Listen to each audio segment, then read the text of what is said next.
राधे राधे। जय श्री कृष्ण। मार्गशीर्ष में श्री नवमी के दिन रानी सती जी का आगमन, दत्तात्रेय जयंती की कहानी सुनिए। जय श्री कृष्ण। वीडियो अच्छा लगे तो लाइक करिए, सब्सक्राइब करिए। जय श्री कृष्ण। कहानी आगमन सुनिए। मार्गशीर्ष बदी नवमी को रानी सती जी का जन्म दिवस होता है। उस दिन रानी सती जी के मंदिर में जाकर सती माता को की सब प्रकार की सामग्री से पूजा करनी चाहिए, उज्जवल करना चाहिए, भक्ति भाव से पूजा करनी चाहिए। दत्तात्रेय की जयंती। मार्गशीर्ष कृष्ण पक्ष में दशमी को दत्तात्रेय जयंती मनाई जाती है। पुराणों के अनुसार दत्तात्रेय के 3 सिर व 6 भुजाएं थीं। ये त्रिदेव के अंश माने जाते हैं। इनके जन्म की कथा बड़ी विचित्र है। दत्तात्रेय जयंती की कहानी। एक बार नारद मुनि भगवान शंकर, विष्णु और ब्रह्मा जी से मिलने आए। स्वर्गलोक आए, परंतु उनकी भेंट त्रिदेव में से किसी से न हो सकी। उनकी भेंट त्रिदेव की पत्नियों पार्वती जी, लक्ष्मी जी एवं सरस्वती जी से हो गई। नारद जी ने तीनों का घमंड तोड़ने के लिए कहा, मैं विश्वभर का भ्रमण करता हूँ, परंतु अत्रि ऋषि की पत्नी अनसुईया के समान पतिव्रत धर्म वाली शील एवं सद्गुण संपन्न स्त्री मैंने नहीं देखी। आप तीनों देवी भी पतिव्रत धर्म पालन में उनसे पीछे हैं। यह सुनकर उनके आह को बड़ी ठेस लगी, क्योंकि वे समझती थी कि हमारे समान पतिव्रत स्त्री संसार में नहीं है। नारद जी के चले जाने के बाद तीनों देवियों ने अपने अपने देवों से सती अनुसुईया का पतिव्रत धर्म नष्ट करने के लिए आग्रह किया। संयोगवश त्रिदेव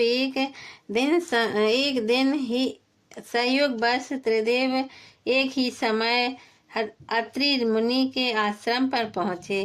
तीनों देव का एक ही उद्देश्य था, अनुसुईया का पति धर्म नष्ट करना। तीनों ने मिलकर योजना बना डाली। तीन देव ने ऋषियों का भेष धारण कर अनुसुईया से भिक्षा मांगी।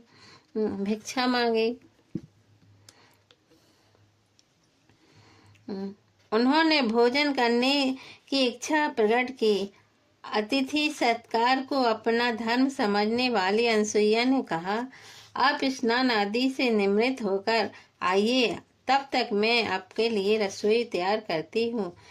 तीनों देव स्नान करके आए तो अनुसुईया जी ने उन्हें आसन ग्रहण करने के लिए कहा। इस पर तीनों देव बोले, हम तभी आसन ग्रहण कर सकते हैं जब तुम प्राकृतिक अवस्था में बिना कपड़ों के हमें भोजन कराओगी। अनुसुईया जी के तन बदन में आग लग गई, परंतु वे पतिव्रत धर्म के कारण वह त्रिदेवों की चाल समझ गई। अनुसुईया ने अत्रि ऋषि के चरणोदक को त्रिदेवों के ऊपर छिड़क दिया। इससे त्रिदेव छोटे छोटे बालकों के रूप में बदल गए। तब सबको उनकी शर्त के मुताबिक अनुसुईया ने भोजन कराया तथा पालने पर अलग अलग उन्हें झुलाने लगी। काफी समय बीत जाने पर भी जब त्रिदेव नहीं लौटे तो त्रिदेवियों को चिंता हो गई। त्रिदेवियां देवों को खोजते हुए अत्रि ऋषि के आश्रम में पहुंची और सती अनुसुईया से त्रिदेवों के बारे में जानकारी करने लगी। अनुसुईया ने पालने की ओर इशारा करके कहा, तुम्हारे देव पालने में आराम कर रहे हैं, आपने अपने देव को पहचान लो। परंतु तीनों के चेहरे एक से होने के कारण वे पहचान नहीं सकी। लक्ष्मी जी ने बहुत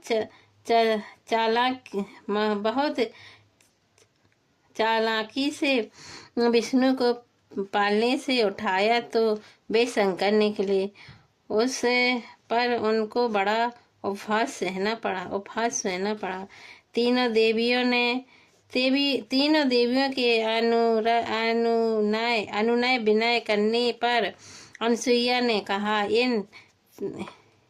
इन तीनों ने मेरा दूध पिया है, इसलिए इन्हें किसी न किसी रूप में मेरे पास रहना होगा। इस प्रकार त्रिदेवों के अंश से एक विशिष्ट बालक का जन्म हुआ, जिसके 3 सिर तथा 6 भुजाएं थीं। यह बालक बड़ा होकर दत्तात्रेय ऋषि कहलाने लगे। अनसुईया जी ने पुनः पति चरणोदत्त से त्रिदेवों को पुनर्वत कर दिया। कहानी समाप्त हुई। जय श्री कृष्ण। जय श्री कृष्ण। माता अनसुईया ने डाल दिया पालना, 3 देव झूल रहे बन कर के लालना।